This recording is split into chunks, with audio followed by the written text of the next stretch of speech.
conservative event was being held inside. Michelle Fields, the reporter, facing those protesters outside. And Michelle joins us now. Michelle, thanks for joining us. So take it through. This was a conservative a conference going on. What were they exactly? Tell me what the Occupy protesters were, in fact, protesting.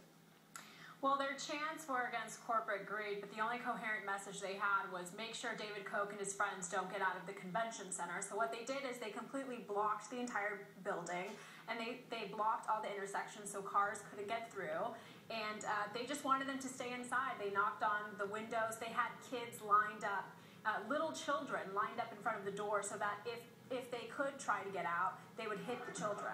And Michelle, do these protesters, and I admit I haven't walked through any of these protesting crowds, do they realize the message they're sending to middle America, to families with kids, the difference between a Tea Party, I don't know, a controlled protest versus what appears to be, I don't know, out of control, dangerous, assault-ridden protests that don't seem to signify anything American at all? Yeah, I mean, they're not protesters. What they are thugs. They knocked over two elderly women. As soon as I arrived, they started chanting F Michelle Fields, F the Daily Caller, obviously more explicit than that. They threw water at me.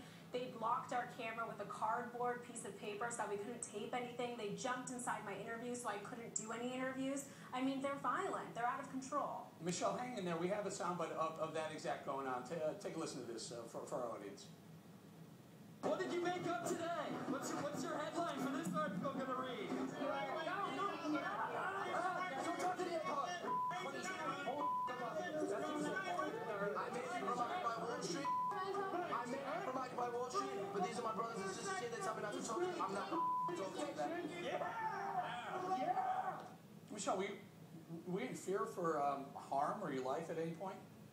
Yeah, at one point I went to speak to a police officer who tried talking to him, telling them not to harass me, but the event ended up getting so out of control that the police officer couldn't watch over me. But the interesting thing is that I'm Hispanic, my camera woman is Afro-Caribbean, all the police officers they had problems with were African-American, all the cars that they didn't allow to go through had African-American drivers. If the Tea Party had done this, Obama, Nancy Pelosi, they would be saying that they were racist. But these people do it, and there's no problem with it. And just explain how the cops, I mean, I can't imagine a cop wanting to be there. I mean, all the other things going on in the world, and they have to, I guess, risk harm and injury trying to keep these protesters in line. What's their attitude? They were just really ill prepared for this, actually. There were about like 10 or 15 cops and hundreds of protesters.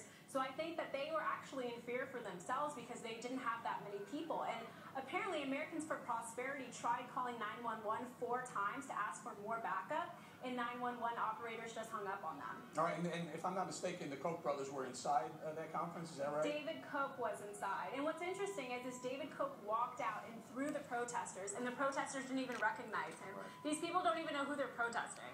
Well, I bet you my good friend Mark Levin, if he was speaking at that conference, by the way, if he walked through, they would have recognized him or Breitbart. But Michelle Fields, you can say thank you very much for joining us.